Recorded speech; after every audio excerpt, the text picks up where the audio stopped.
আমরা কোথাও ঘুরতে গেলে কিন্তু আরোহীকেই নিয়ে যাই, তবে আজকে আরোহী না, আরোহীর ভাই ও বায়না ধরেছে আমাদের সঙ্গে যাবে। আমরা কোথায় যাচ্ছি সেটা দেখার জন্য কিন্তু পুরো ভিডিওটা দেখার অনুরোধ রইল। তো আজ হচ্ছে উল্টো রাত, আমার সোনাকে ওর দিদুন আর মামির কাছে রেখে আমরা কিন্তু চললাম। তো কোথায় যাচ্ছি পুরো ভিডিওটা দেখো।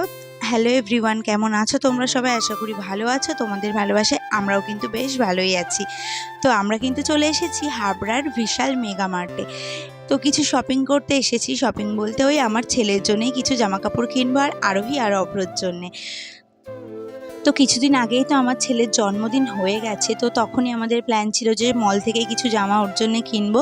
তখন আসতে পারিনি, তখনও ওর শরীরটা হালকা খারাপ ছিল, মানে ওর তো ঠান্ডা লাগা লেগেই থাকতো। সেই জন্যে আমরা ছোটোর থেকেই ওর জন্য মলের থেকে কোনো জামা কাপড় কিনতেই পারিনি।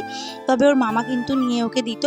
তো এখানে তোমাদের দাদাভাইয়ের জন্য কিছু প্যান্ট দেখা হচ্ছিলো, নিচের থেকে সোনার জন্য জামা নিয়ে নিয়েছে। এবার ওপরে কিছু জিনিসপত্র দেখতে যাচ্ছি, যদি পছন্দ হয় নিয়ে নেব। তবে হ্যাঁ, আজকে আমরা দেখে গেলাম। এবার থেকে ঠিক করেছি মাসে একবার অন্তত এই বিশালে তো আসবই।